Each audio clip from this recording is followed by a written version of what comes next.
Bonjour chers frères et sœurs en Jésus-Christ. Je vous salue, vous qui aimez l'histoire. Je voudrais attirer ici l'attention des frères chrétiens sur une fausse sagesse du monde à travers des sortes de maximes, de proverbes qui sont repris comme ça par des chrétiens. Je vais en prendre seulement deux. Je vais prendre deux exemples. La charité bien ordonnée commence par soi-même. Ou encore, aide-toi et le ciel t'aidera. Et on entend des chrétiens qui reprennent ces fausses sagesses du monde. Ces proverbes qui sont en porte-à-faux avec les enseignements du Seigneur Jésus-Christ. Mais si tu dis que tu peux t'aider toi-même, aide-toi et le ciel t'aidera. Tu peux t'aider toi-même. Donc, c'est que tu n'as plus besoin du ciel. Or, le ciel, qu'est-ce que c'est? Le ciel, c'est le trône de Dieu. Notre Seigneur Jésus-Christ l'a dit. Il dit, ne jurez pas sur le ciel, car c'est le trône de Dieu.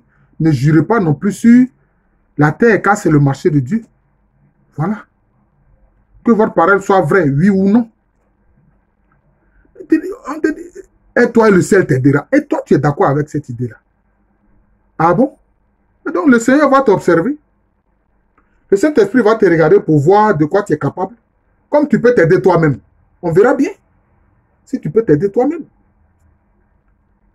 Voilà des idées fausses du monde que les enfants de Dieu reprennent sans analyser sa relation avec les paroles du Christ.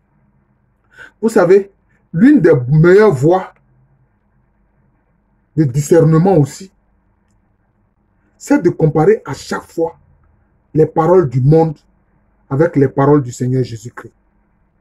Avec les comportements du monde, avec ce que Jésus-Christ nous recommande dans notre comportement.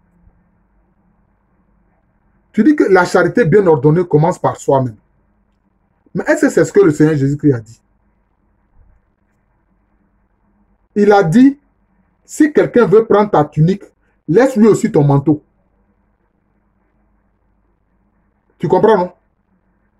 Jésus dit, si quelqu'un veut prendre ta tunique là, laisse-lui aussi ton manteau. Il faut lui laisser les deux.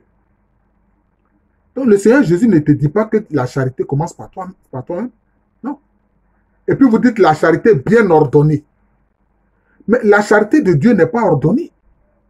La charité que Dieu nous recommande, c'est un élan du cœur. Parce que, qu'est-ce que la charité? Mais sachez-le, la charité, c'est un des 7 dons du Saint-Esprit.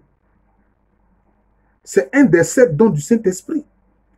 Et la charité, c'est quoi? C'est l'amour en action. L'amour divin, bien sûr. C'est l'amour divin en action. Mais l'amour divin, c'est un élan. C'est un élan. Il n'y a pas de calcul d'ordonnancement dedans. Parce que quand on ordonne là, c'est qu'on calcule. C'est qu'on jauge. Vous voyez? La charité divine à laquelle le Seigneur nous appelle, nous qui lui appartenons, c'est un élan qui vient du Saint-Esprit. Vous voyez? Qui nous pousse à agir dans le sens du bien des autres. Bon, écoute, toi qui dis que la charité bien ordonnée commence par soi-même. Bon, dans ce cas-là, pourquoi est-ce que le Seigneur nous dit, faites du bien à ceux qui vous font du tort? Parce que si tu ordonnais ça bien là, tu ne vas pas faire du bien à celui qui te fait du tort. Jamais. Pourquoi est-ce que tu vas le faire? Tu as bien ordonné, non? Tu ne feras pas du bien à celui qui te fait du tort. Donc, il n'y a pas d'ordonnancement dans la charité. Dans ce cas-là, si la charité n'était pas un élan du cœur qui vient de l'action du Saint-Esprit en nous, pourquoi est-ce que tu vas prier pour ceux qui te persécutent?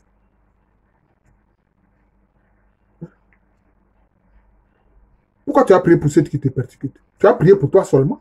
Tu ne vas pas prier pour ceux qui te persécutent. Vous voyez? C'est pour dire que il y a des pensées comme ça qui viennent du monde et que nous, chrétiens, enfants de Dieu, nous reprenons. Et Et souvent, nous ne faisons pas attention à la profondeur de ces mots-là parce que ces mots-là vont contre les enseignements du Seigneur Jésus-Christ. Ça va contre les enseignements du Seigneur Jésus-Christ. Oui. La charité chrétienne demande même qu'on donne sa vie pour les autres. C'est pour ça que Jésus-Christ a dit quoi? Il n'y a pas de plus grand amour que de donner sa vie pour les autres. Pour ses amis. Donner sa vie pour ses amis. Donner sa vie pour les autres. Écoute, si tu ordonnances ta charité là, tu vas donner ta vie pour quelqu'un? Jamais. Jamais. Si Jésus-Christ avait ordonné sa charité là, est-ce que lui serait mort sur la croix pour toi et pour moi? Donc faisons attention à la fausse sagesse du monde que nous reprenons comme ça. C'est des erreurs. Ce n'est pas conforme à l'enseignement du Seigneur Jésus-Christ. C'est de ça que j'ai voulu parler. J'ai pris seulement ces deux exemples-là. Mais seulement c'est pour vous dire comment faire devant cette fausse sagesse du monde. Quand le monde vous donne, comment dire ça, un dicton, un proverbe, etc. Regardez, mettez cela à côté de ce que Jésus a dit. Mais cela nous demande aussi de retenir par cœur les paroles du Seigneur Jésus-Christ. Il ne s'agit pas seulement de réciter des versets. Mais il faut les garder dans le cœur et les comparer à ce que le monde dit. Oui, les comparer à ce que le monde dit. Oui. C'est très important. C'est comme ceux qui veulent pratiquer la pipi-thérapie. Toi, tu vas prendre ton pipi, tu vas boire parce que tu dis que c'est ça qui va te donner une bonne santé. Mais tu es un insensé. Tu es plus sage que le Seigneur qui a voulu que le pipi la sorte de ton corps pour préserver ton corps de maladie. Mais si tu commences par boire ton pipi, parce que le monde te parle de pipi-thérapie, c'est-à-dire se soigner par l'urine, mais tu vas finir par manger tes excréments. Alors que Dieu fait en sorte que ces choses-là sortent de notre corps pour ne pas empoisonner notre corps.